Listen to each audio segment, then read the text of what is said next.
डायबिटीजला आपण silent disease किंवा silent killer म्हणतो. द रिझन इज की प्रत्येक वेळेला 200ची साखर गेली ना, म्हणजे मला आवडतंय, समोर दिसतंय, लाईक यू सेड मोदक, गुलाबजाम, आणि मी खाल्ला, पण त्यावेळेला माझी साखर जाणार आहे. So patients will come back and say की ओ गहू नाही खायचाय का, आंबा नाही खायचा का, भात नाही खायचा का, तांदळाची भाकरी नाही चालणार का. बट द सेम म्हणजे इतकं आय वुड से ओव्हरथिंक करतात आणि क्रिटिकली बघायला जातात. पण हाच पेशंट काहीही विचार न करता बाहेर बर्गर खातोय, पिझ्झा खातोय. सो आय एम वंडरिंग की वेअर आर युअर म्हणजे क्रिटिसिझम क्रायटेरिया तिथे कुठे गेले. त्यामुळे पण आजकाल पंप्स, इन्सुलिन पंप्स नावाचा पण प्रकार आलाय. दॅट इज ऍक्च्युली पेजर सारखं छोटंसं डिव्हाइस असतं आणि मुलं ऍक्च्युली इतकी टेक सॅव्ही झालेली आहेत आजकाल, छोटू पण, की ते शिकवतात मला की मला आईस्क्रीम खायचं होतं संध्याकाळी म्हणून मी 2 युनिट एक्स्ट्रा घेतलं. So this, but they are getting there. Even a child of 4 years who's suffering from such a deadly disease is still finding a way out. It's very appreciable.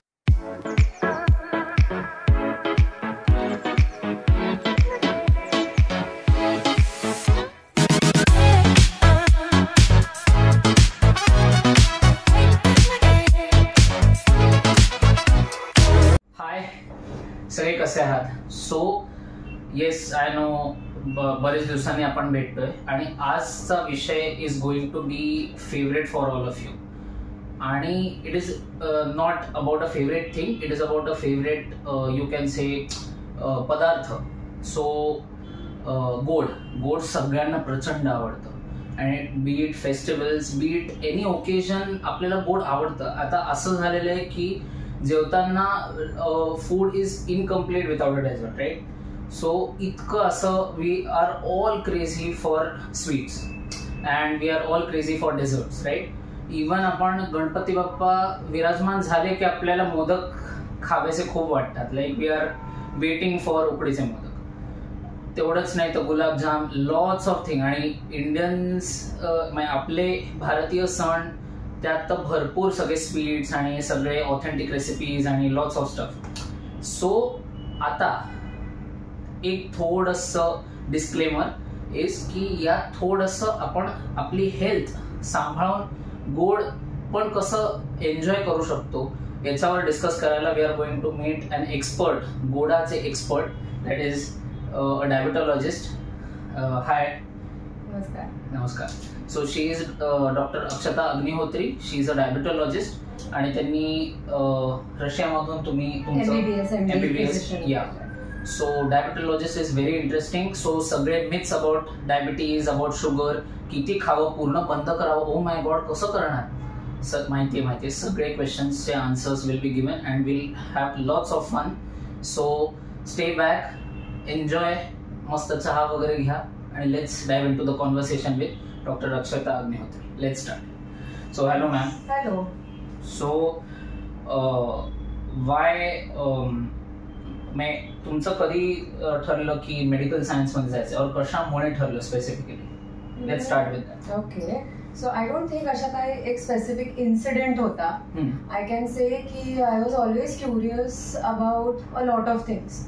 आणि when biology as a subject got introduced in school, तेव्हा असं understanding the complexity of the human body आणि I think everything म्हणजे above everything the desire to help people, की I think that is very strong आणि in my capacity.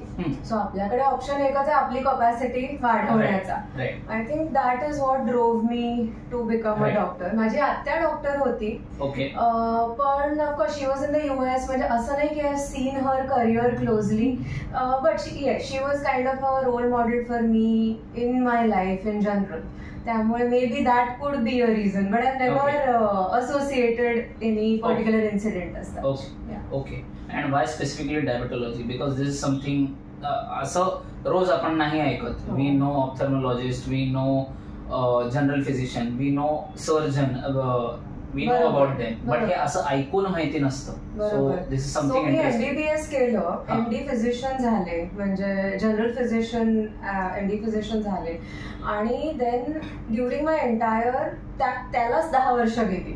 So त्याच्यामध्येच realise झालं की अरे what we started learning in 2005 about diabetes as a subject and what came in to 2015 after so much of research जो continuously या फील्डमध्ये चालूच राहतो.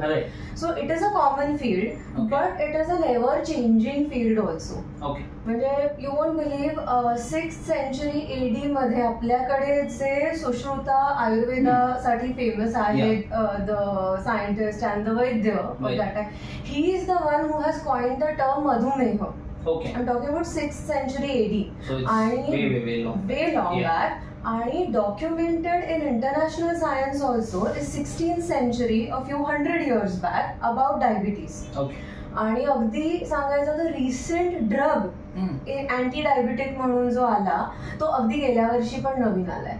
आणि आजही अजूनही म्हणजे there are so many pharma companies running clinical drug trials for oral insulin, for weekly 1 dose of insulin. My point is it's a very challenging, a very expanding but a very challenging field, जिथे रोज नवीन काही ना काही research होत असतो, कारण गरजच ती आहे. Right. That is why diabetology.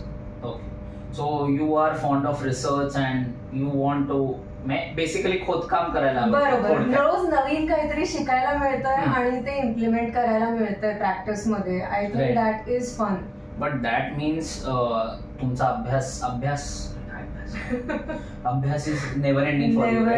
For anyone of us. आता टेक्नॉलॉजी येते, प्रत्येक फील्ड मध्ये it has become so competitive, but when it comes to research oriented field like yours, तर काही ना काही सारखं. आणि वेन सिन्स आपल्या बॉडीज आणि आपले सगळे अवयव ऑर्गन सगळे इतके इंटरकनेक्टेड आहे की त्यामुळे ते कशावर काय इम्पॅक्ट होईल याच्यावर होऊ शकतो. करावंच लागतं असं. You have to keep on doing that, updating us continuously. So आता सध्या तुम्ही काय शिकताय स्पेसिफिकली? सो डायबेटॉलॉजी ऍक्च्युली काय माहितीये, it is diagnosing diabetes, treating आणि मग मॅनेजिंग. पण तेवढंच नाहीये ते. So diabetes is actually a part of a bigger umbrella called as metabolic syndrome किंवा मेटाबॉलिक डिझिजेस. त्याचा अर्थ काय की म्हणजे त्याच्यामध्ये अजून काय काय येतं, तर डायबिटीज आहे, ब्लड प्रेशर आहे, कोलेस्ट्रॉल डिसऑर्डर्स आहेत, स्लीप डिसऑर्डर्स आहेत, ज्याला आपण ऑब्स्ट्रक्टिव्ह स्लीप ॲपनिया म्हणून आज OSA म्हणून आपण हे करतो. त्याच्यामध्ये थायरॉइड डिसऑर्डर्स आहेत. A lot, the list is never ending actually. Hyperuricemia म्हणजे युरिक ऍसिड शरीरामध्ये वाढणं. So I am now trying to get into each of the different fields separately. So obesity सुद्धा त्याच्यात येतं. सो आता सध्या मी एक ऍडव्हान्स कोर्स ओबेसिटी मॅनेजमेंट मध्ये ऑनगोईंग आहे, जो आता करतेय. पण हळूहळू करून metabolic physician, because what happens is diabetes as a disease और as a disorder is going to harm all the organs of the body. त्यामुळे we need to know everything step by step, अगदी in detail. त्यामुळे right now I started with obesity management. हळूहळू करत sleep apnea वगैरे सगळ्याचा plan आहे. Talking about obesity, माझं हे ऑब्झर्वेशन आहे की आपली इथली लोक, आपण जाड होतो तर असं नाही की आपण प्रपोर्शन मध्ये जाड होतो. आपलं हात पाय खूप बारीक राहतात, आपलं पोट खूप पुढे येतं. So basically I think skinny fat you can call. So त्याचा डायबिटीजची डायरेक्ट कनेक्शन आहे ऍक्च्युली आहे. Now that you R saying ना, सो डॉक्टर याग्निक म्हणून होते पुण्याचे. ही कॉइन व्हेरी रिसेंटली, म्हणजे गेल्या 25-30 वर्षातलीच ही गोष्ट आहे की he has coined the term thin fat Indian. म्हणजे बाहेरनं दिसायला माणूस एकदम लीन दिसतोय आणि देर इज नो, म्हणजे असं काही ओबीस फॅट असं काही दिसत नाहीये. पण आपण त्या माणसाची समजा सोनोग्राफी केली तर आपण सर्वात कॉमनली सध्या ऐकलेली term fatty liver. So almost सगळ्यांनीच ऐकलेलं असणार आहे ते, कारण काय I think above 30 above 35 with the current generation सगळ्यांना ती फॅटी लिव्हर ग्रेड 1 ग्रेड 2 काहीतरी आपल्याला येतच आपल्या सोनोग्राफीमध्ये.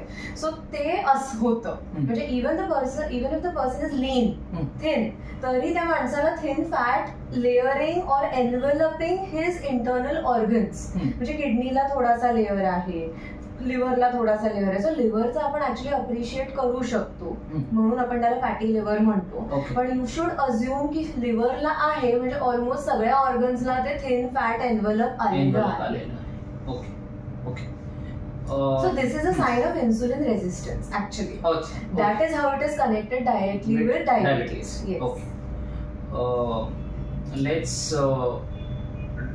डायबिटीज बद्दल तर बोलूच, but then focusing more on your journey, what were your struggles, or तुम्ही ॲज अ स्टुडंट म्हणून किंवा इंटर्नशिप करताना किंवा going through that process when you are working, म्हणजे शिकतापणे and you are working in a government hospital, so what were the difficulties, और तुम्हाला काय नवीन म्हणजे तुमच्यात आतून काय चेंज झाला, which your younger self is now you are completely different from your younger self.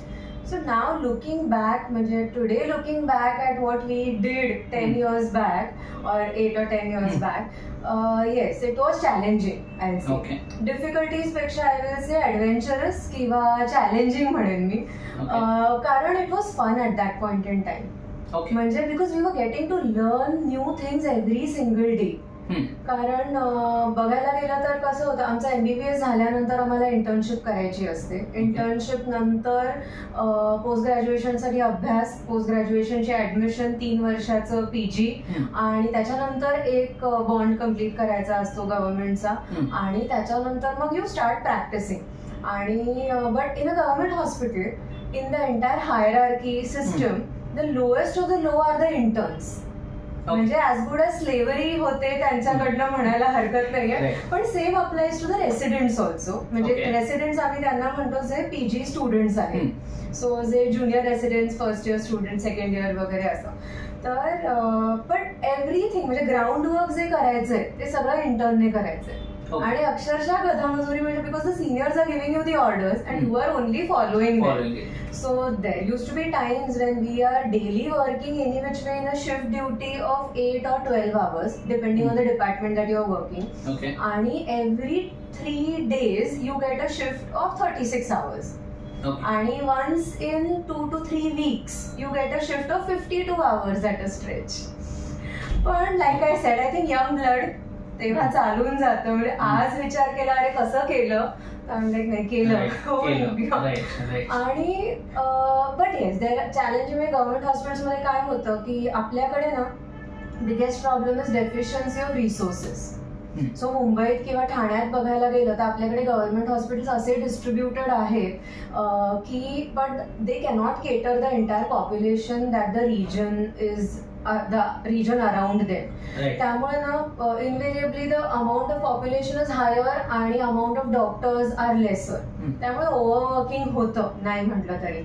आणि there are various sorts of experiences. म्हणजे आता गायनॅक डिपार्टमेंटमध्ये आम्ही असताना इनव्हेरिएबली ती पेशंट जेव्हा डिलिव्हरीसाठी यायची तेव्हा she is either third time or a fourth time delivering patient, because government hospitals cater to that class of society. त्यामुळे मे be third or fourth time pregnant, previous 2 could B caesarean, पण आता ती जी येते ती ऍक्च्युली पाय बाहेर लटकतोय आणि अशी म्हणजे बाळाचा पाय ऑलरेडी बाहेर लटकतोय. So there is no option but to perform a vaginal delivery. त्याच्यामध्ये तिचा ब्लड ग्रुप A नेगेटिव्ह असू शकतो, तिच्याकडे काही पेपर्स नसू शकतात, everything. She could be obese, like I sed previous 2 सिझेरियन्स, म्हणजे आयडियली हे पण सिझेरियनच झालं पाहिजे. So you got a lot of challenges. आणि हे सगळं रात्री 2लाच होतं, जेव्हा सिस्टर्स झोपलेले असतात, सिनियर रेसिडेंट झोपलेले असतात, अलर्ट फक्त इंटर्न असतो, त्याला राहायला लागतं. आणि बाकी भरपूर म्हणजे which we may be in our normal middle class society आपण नाही ऐकत किंवा बघत. डोमेस्टिक व्हायलन्स, रेप केसेस, अगदी right from 1 year old child to 60 year old lady, म्हणजे खूप हे अनुभव येतात. नंतर कॅज्युअल्टी डिपार्टमेंटमध्ये काम करताना अक्षरशः मला आठवतं एका वेळेला तर माझ्या शिफ्टला कोयता डोक्यात घातलेला माणूस कॅज्युअल्टीमधनं चालत आलेला होता. सो असे काय काय इन्सिडेन्सेस होतात आणि we learn to deal with them very, म्हणजे to be quick on our toes, think quickly, how to approach it without panicking. की कारण पहिला रिस्पॉन्स अशा कुठल्याही गोष्टीचा ऍक्च्युली पॅनिक आहे. पण I think death also, we see death also very closely. Many a times in government hospitals, we interns also are actually not allowed to declare the time of death, but sometimes we have to because कोणी senior नसेल जर का रात्री तर तेही होतं. आपल्याकडे आजूबाजूला 2 जेल्स आहेत मुंबईमध्ये, त्यामुळे ते प्रिझनर्स आणले जातात गव्हर्नमेंट हॉस्पिटलला फॉर असेसमेंट और for their elements. So all these exposures you come across as an intern, as a resident working in a government hospital. Okay. And when you are talking about government hospitals specifically, and you said की resources चा थोडा अभाव आहे distribution मध्ये पण, but specifically medical supplies किंवा literally under construction मध्ये आहे, लाईट सारखे जात आहेत आणि you have to still work. तो खूप कमी आहे. म्हणजे फिल्म्स मध्ये जसं दाखवतात की, आय एम शुअर काही हॉस्पिटलची खरंच एवढी वाईट अवस्था असेल, but did you ever come across the मेणबत्ती लावून literally operation? That is so scary. Not at all. आणि असं ऑपरेशन केलंच नाही जाणार. म्हणजे इवन फिल्म्स आर थोडासा exaggerated on that other end, but still unfortunately आपल्याकडे थोडंसं आहे जरा. सो ना I will say BMC, TMC म्हणजे राजीव गांधी किंवा इव्हन सायन KM वगैरे या ठिकाणी आय डोंट, म्हणजे आम्हाला कधी ऍडमिनिस्ट्रेटिव्ह इश्यूज नाही आले. ओके. म्हणजे it is always about clinical issues, म्हणजे the patient coming to you very late, त्यामुळे unfortunately you are handling the patient at a very worst stage in the disease. But like you said administrative issues खूप कमी येतात. म्हणजे availability of resources, procedural equipment availability, हे सगळं कमी होतं. म्हणजे आता CT स्कॅन किंवा अगदी न्यूक्लिअर मेडिसिन मध्ये जे रेडिओलॉजी मध्ये जे येतं, पेट स्कॅन आणि CT स्कॅन, येस ते बिघडतं कधी कधी, पण ते ना इव्हन प्रायव्हेट हॉस्पिटल्स मध्ये पण त्याचा मेंटेनन्स आणि हे असतं. सो आय डोंट थिंक, म्हणजे I will not criticise government hospitals that way की we have not had that experience. Talking about diabetes की how it affects everyone's health, be it सगळे पुरुष किंवा बाई. आता for example females they are थोडासा different for obvious reasons, आणि त्यांच्याकडे at least it is painful but they are gifted with internal cleaning process, what we call as menstrual cycle or periods. आणि त्यामुळे त्यांची इम्युन सिस्टीम थोडी as compared to men थोडी better असते relatively, आणि they are much more on a high alert mode when it comes to resisting the diseases. So त्याच्यामुळे does diabetes specifically affect them, आणि when it comes to men how it is different और how risky it is? So men and women मध्ये yes, the picture of diabetes differs, the symptoms differ, the way it starts that can differ. पण menses मुळे protection from diabetes हे is not completely true. Okay. So yes, पण आपण म्हणतो की women are more prone to cardiac problems after menopause. So ह्या गोष्टी आपण ऐकतो. क्लिनिकली त्यांना 100% बॅकिंग नाहीये, पण आहे, म्हणजे somewhere we have it is true. पण with respect to diabetes it's not completely true. There is not a significant protection because of menses. But I say this, if at all a woman's menses are on time, regular, normal, तर तिला बऱ्यापैकी, like you said, her immune system supports her a little bit better than the comparative male part. Diabetes, how we connect menses and diabetes is actually, in fact, interesting topic is menses जर का irregular असतील, आपण ऐकतो आजकाल young मुलींमध्ये 16-17 वर्षाच्या मुली just menarche म्हणजे पिरियड सुरू झाले त्यांचे, तर त्यांच्यामध्ये आपण ऐकतो PCOS हा प्रकार खूप कॉमनली आपण ऐकला जातो. So that is what polycystic ovarian syndrome किंवा पॉलिसिस्टिक ओव्हेरियन डिझीज. त्याचं in fact basis of that disease is insulin resistance. Okay. म्हणजे आमच्याकडे साधारणपणे it's a general picture that is painted की if the girl is 18 year old म्हणजे between 16 to 20 and she is diagnosed with PCOS आणि she is obese, थोडेसे हिरसुटिझम म्हणजे facial hair जे mail pattern hair जे मुलीला आहेत त्याला आपण हिरसुटिझम म्हणतो. सो हे जर का त्या मुलीमध्ये दिसतंय, बाकी काही इन्सुलिन रेझिस्टन्सचे सिम्पटम्स दिसत आहेत, तर that female is that girl is most probable to have pregnancy मधला diabetes. That is gestational diabetes. Of course जर का तिची प्रेग्नन्सी 25 ते 30, 32, 33 या वयामध्ये झाली तर, नाहीतर chances of her getting diabetes are much more higher, कारण आजकाल प्रेग्नन्सीज खूप लेट होतात. त्यामुळे तेव्हा पण त्याच्यामध्ये पण वापरले जाणारे IVF चे इंजेक्शन्स म्हणा किंवा काय, all these hormonal changes can lead two diabetes also. So PCOS being the kind of आपण इन्फ्रास्ट्रक्चर मध्ये kind of the basis of insulin resistance म्हणू शकतो. आणि त्याच्यावरती मग या मुलीच्या शरीरामध्ये ते बिल्डअप होत जातं की प्रेग्नंट जेव्हा ती होते तेव्हा तिला जस्टेशनल डायबिटीज डायग्नोज होऊ शकतो 24व्या आठवड्यामध्ये प्रेग्नन्सीच्या. आफ्टर द डिलिव्हरी इमिडिएटली तो निघून जातो, पण if she maintains a good lifestyle she will be able to be free of diabetes for a longer period of time. But because she has a body of insulin resistance, तिला normal type 2 डायबिटीजची सुरुवात पण लवकर होऊ शकते. You talked about type 2 diabetes. So basically common layman's language मध्ये what is type 1 diabetes and type 2 diabetes specifically? So type 1 म्हणजे absolute deficiency of insulin. Okay.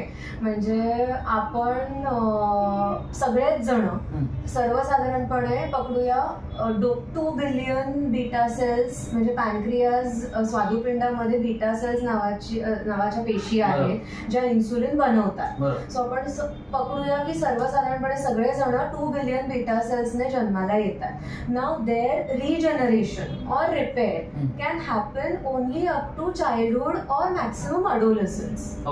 Once you are crossing the adolescent age, त्याच्यानंतर आपलं regeneration of those beta cells is not possible. त्यामुळे if a baby or a child has the genetic problem of absolute insulin deficiency, तर that baby or child can develop type 1 diabetes.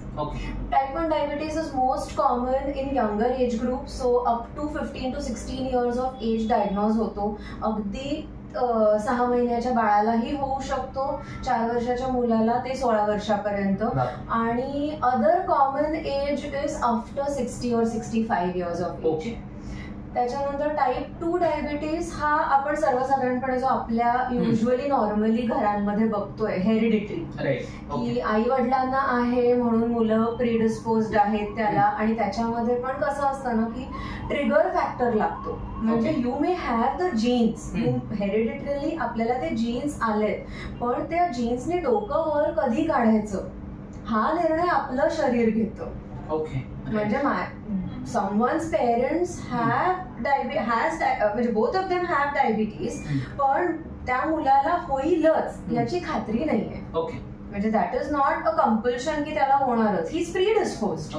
But if त्याच्या आयुष्यात stress आला, he does not pay attention to his physical exercise, he does not have a proper diet, unhealthy डाएटचं तर सध्या फॅडच आहे. त्यामुळे all these things stressors खूप असतात, आपले एन्व्हायरमेंटल स्ट्रेसर्स असतात. सो ह्या सगळ्या गोष्टींना जर का प्रीडिस्पोज झाला तो आणि तो ट्रिगर फॅक्टर म्हणून जर का काम झाला तर टाईप 2 डायबिटीज डोकं वर काढतं. So usually type 2 is a place जिथे हेच बीटा सेल्स डिसफंक्शनल होतात आणि त्यांचे हळूहळू नंबर्स कमी व्हायला सुरुवात होतात. So it's not absolute deficiency of beta cells, it is gradually degeneration of beta cells, but the major problem is dysfunction. So त्याला आम्ही म्हणतो की इन्सुलिन रेझिस्टन्स पण आहे त्याच्यात, इन्सुलिन डेफिशियन्सी पण आहे, दोन्ही आहे type 2. Basically existing machine it becomes slow and keeps on giving up basically. Okay. आणि टाईप 2 डायबिटीज रिव्हर्स होऊ शकतो, और आउट ऑफ द 2 रिव्हर्स होण्याचं टाईप 1 अशक्य आहे रिव्हर्स होणं, बिकॉज इट इज ऍक्च्युअली कारण आणि आपलीच प्रतिकार शक्ती आपल्याच अगेन्स्ट भांडते. सो ऍक्च्युली नाहीये त्याला काही, there is no medicine, in fact drugs पण नाहीये. टाईप 1 ला फक्त इन्सुलिन घ्यायला लागतं. म्हणजे even a 4-year-old child takes insulin injections at least 3 to 4 times in a day, but that is the treatment and that keeps the child healthy. त्यामुळे पण आजकाल पंप्स, इन्सुलिन पंप्स नावाचा पण प्रकार आलाय. दॅट इज ऍक्च्युली पेजर सारखं छोटंसं device असतं आणि मुलं ऍक्च्युली इतकी टेक सॅव्ही झालेली आहेत आजकाल, छोटू पण, की ते शिकवतात मला की मला आईस्क्रीम खायचं होतं संध्याकाळी म्हणून मी 2 युनिट एक्स्ट्रा घेतलं. So this, but they are getting there. Even a child of 4 years who's suffering from such a deadly disease is still finding a way out. It's very appreciable. आणि type 2 मध्ये yes medicines आहेत भरपूर, आणि insulin ही जेव्हा गरज लागते तेव्हा घ्यायला लागतं in type 2 also, because the degeneration of beta cells will reach a point जिथे जाऊन आपण बाहेरनं देणारे मेडिसिन्स पण काम नाही करणार. कारण आपण मेडिसिन ज्या देतोय त्या एक्झिस्टिंग बीटा सेल्सना धक्का देत आहेत फक्त. आपण रिजनरेट करायला असं काही दुनियेतच मेडिसिन नाहीये जे रिजनरेशन ऑफ बीटा सेल्स करू शकेल. So your question of reversal होऊ शकतो का, त्यामुळे नाही होऊ शकत. The crux or the root of the problem is degeneration of the beta cells. So we have no way to regenerate them, की परत त्यांचा जन्म व्हावा. आपल्याकडे असं काहीच औषध नाहीये. त्यामुळे ग्रॅज्युअली करून त्याचं डिजनरेशनच होत राहतं. पण इफ डायग्नोज्ड व्हेरी अर्ली, म्हणजे आपण डायग्नोसिसचा क्रायटेरिया आपला fasting blood sugar, fasting plasma sugar, post prandial plasma sugar आणि HbA1c नावाचे 3 टेस्ट येतात ज्याच्याने आपण डायग्नोसिस करतो. सो डायबेटिक म्हणून मी लेबल कधी करेल त्या पेशंटला, फास्टिंग जर का त्या पेशंटचं 126 किंवा वरती असेल, पोस्ट लंच, पोस्ट प्रँडियल 2 तासानंतरची शुगर जर का 200 किंवा त्याच्या वर असेल, आणि HbA1c which is a 3 months of average of sugars in the body, ते जर का 6.5% किंवा त्याच्या वरती असेल. सो जर का माझा डायग्नोसिस त्या पेशंटचा 7-7.5% HbA1c असताना असा जर का झाला असेल, which is a very common scenario nowadays, because a very good thing the corporate offices do is yearly health checkups. So खूप जास्त प्रमाणामध्ये आजच्या दिवशी 30 ते 45 या वयोगटात डायबिटीज, टाईप 2 डायबिटीज हा डायग्नोज होतोय.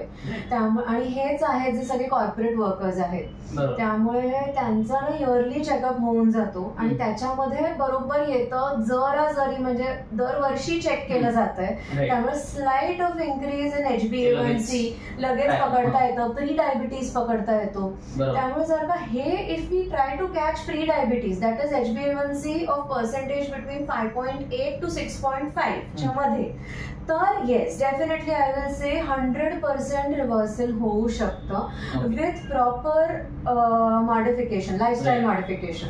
आणि 7.5% सुद्धा आय हॅव गॉट केसेस जिथे पेशंट्स ओबीस होते, एक्स्ट्रीम लाईफस्टाईल इश्यूज होते, ते करेक्ट जेव्हा झाले तेव्हा रेमिशन मध्ये गेला diabetes. So I would like to term it as रेमिशन. याचा अर्थ काय की डायबिटीज झाल्यानंतर तो शरीरातून कुठेही गायब होत नाही. The only thing that we do is आपण लगाम खेचतो. बेसिकली आपल्या कंट्रोलमध्ये, आपण आपल्या कंट्रोलमध्ये आणतो. Yes. So we are doing everything by the text book.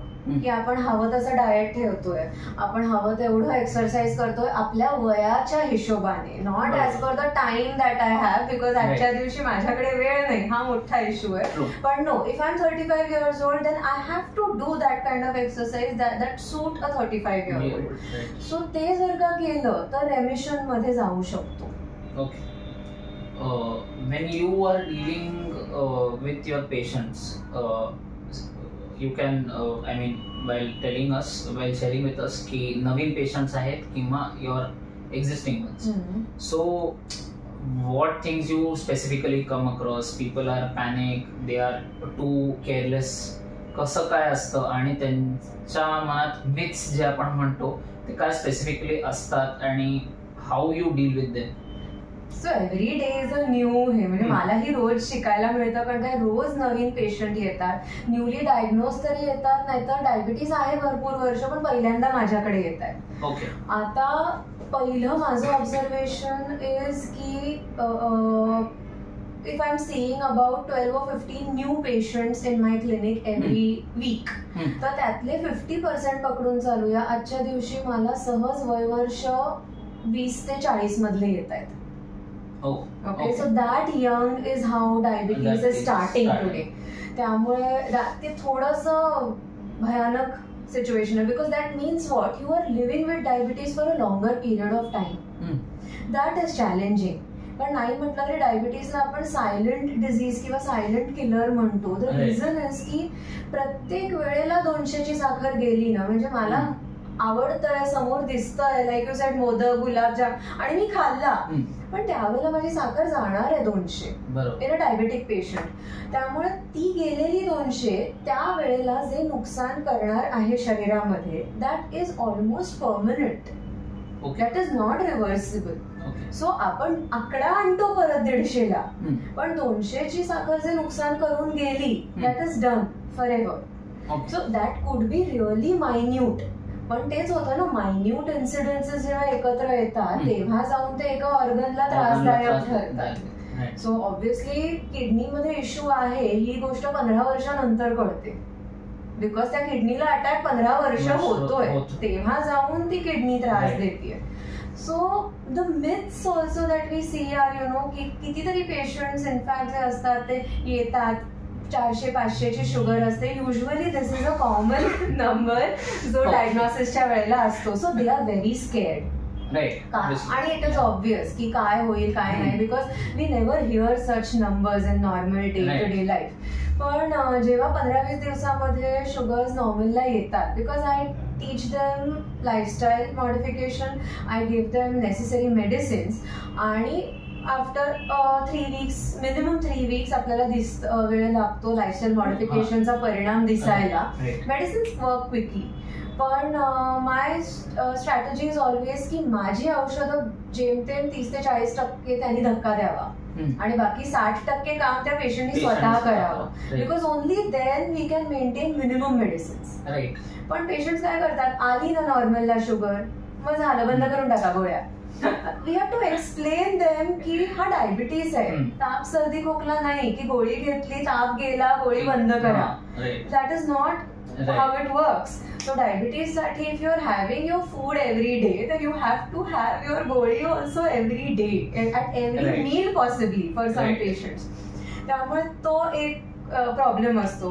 त्याच्यानंतर खूप गोष्टी, म्हणजे फूड तर is like you sed the most favourite part for all of us. So the patients will come back and say की ओ गहू नाही खायचा आहे का, आंबा नाही खायचा का, भात नाही खायचा का, तांदळाची भाकरी नाही चालणार का.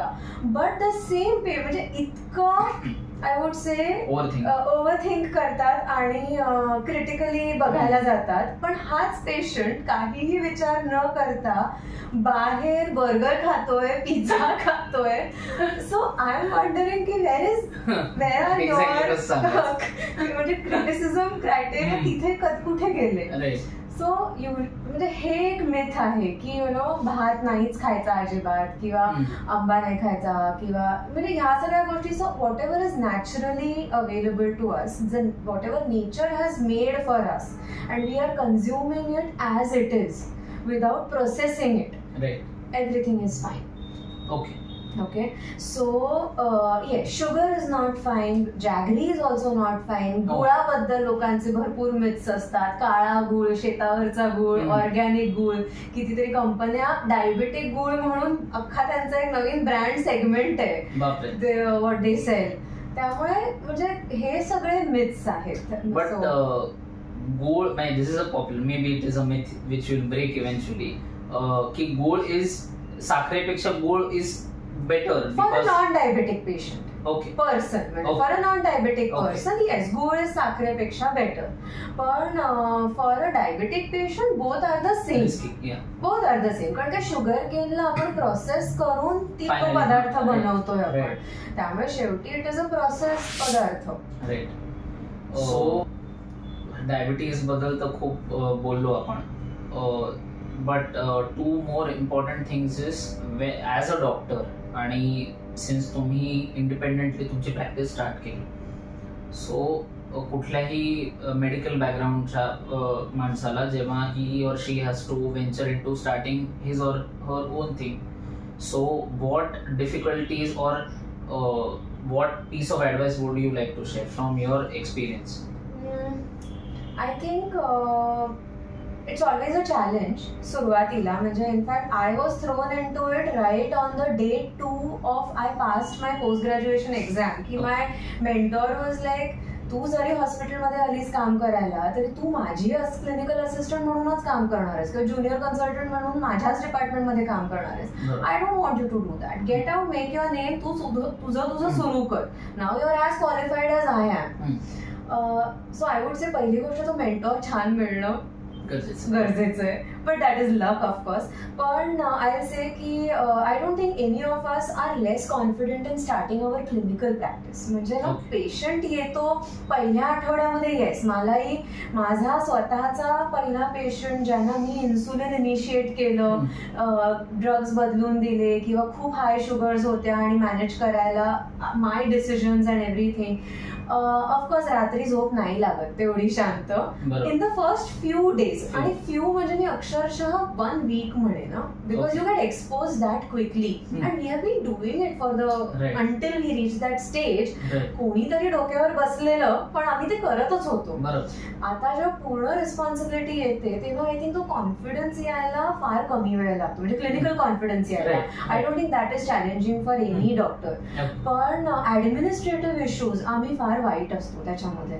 सो मला विचारलं ना तर म्हणजे क्लिनिक आहे हो, पण ट्यूबलाईट नाही चालत आहे, नळ बिघडलाय, I think I would say माझ्यासाठी ते फार मोठं आहे की अरे यार ते कोणीतरी बघा. म्हणजे we would like to do our job. अगदी आम्ही एक्स्ट्रा पेशंट्स असतील, double the time, we don't mind.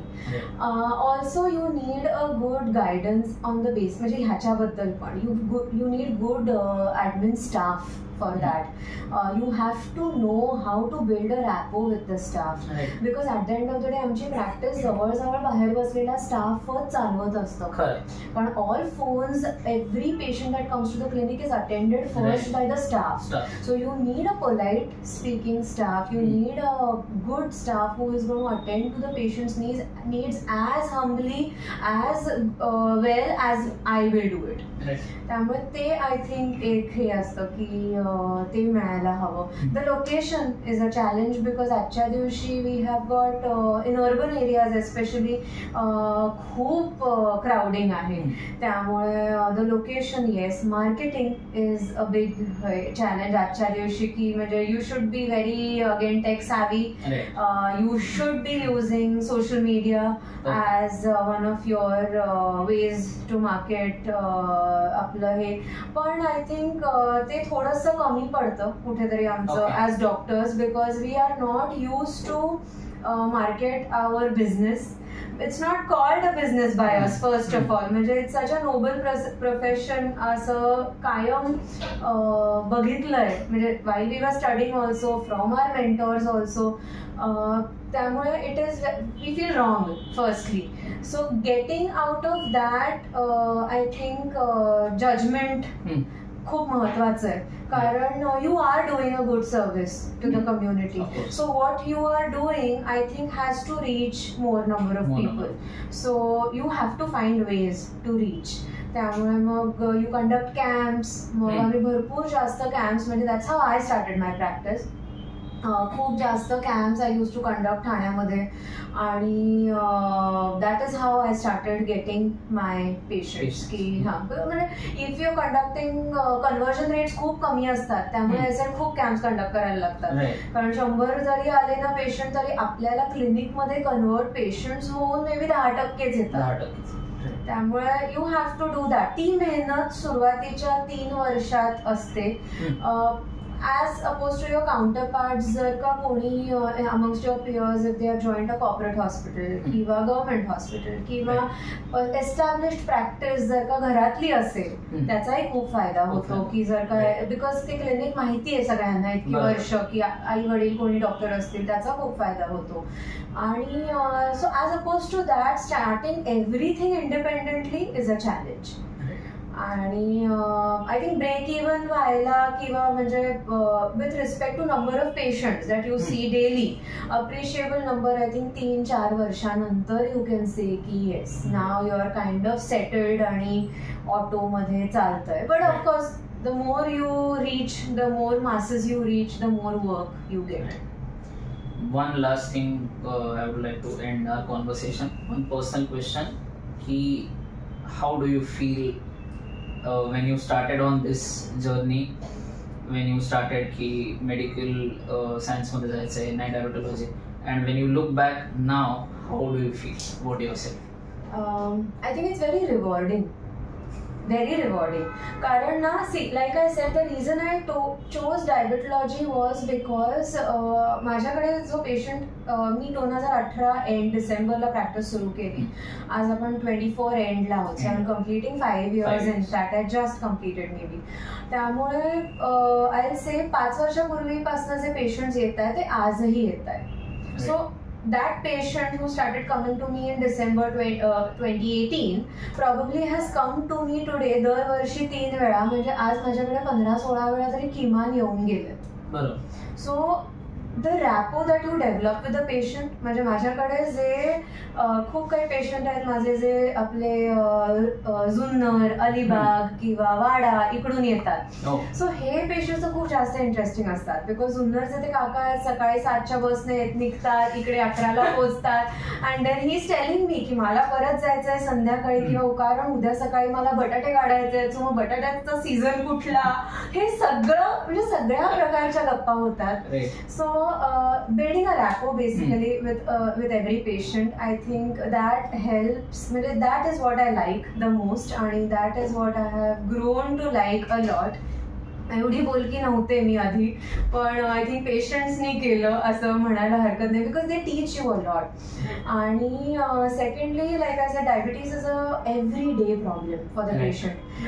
खूप डिप्रेशन येतं, हातापायाला मुंग्या असतात काही पेशंट्सच्या continuously, they feel like they are walking on cotton, they do not feel the ground, खूप इन्फेक्शन्स होत राहतात वारंवार. There is a challenge every day for a diabetic patient. गोळी विसरायची नाहीये, गोळी विसरले तर शुगर वाढू शकते, गोळी जर का चुकून जास्त घेतली गेली किंवा म्हणजे डबल मेडिसिन घेतली आहे का नाही लक्षात ठेवायचंय, नाही घेतली गेली किंवा घेतली आहे पण अर्धवट जेवले, नाही पूर्ण जेवले, तर I have to take care की मी लो शुगर्स मध्ये नाही जाणार आहे ना.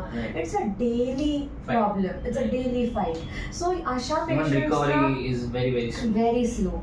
सो अशा पेशंट्सना hand holding, helping them, it's very gratifying, it's very rewarding. म्हणजे when the patient comes to you and you are able to help that patient deal with his fight every single day and empowering him actually to fight every single day, that is very rewarding, I will say. So I think I enjoy की म्हणजे I have खारीचा वाटा का होईना पण definitely आहे day to day आयुष्यामध्ये त्या पेशंटचा. And yes, you are conversing with you, discussing all these things. It was, I mean, I had a great time. Same. You definitely inspired me, and though I am not from a medical background, but you have inspired me, and I'm sure your story will inspire all of us. Yeah. So this was it on this episode of the Common Man Show, common लोगों की uncommon बातें. तुमच्यासाठी 2 important task आहेत as usual. हा video कसा आवडला, हा episode specifically कसा आवडला, please do let me know in the comment section. At the same time next कुठचे तुम्हाला गेस्ट ज्यांच्यावर कॉन्व्हर्सेशन्स व्हायला आणि बघायला आवडेल, please do let me know. See you soon. Signing off. या.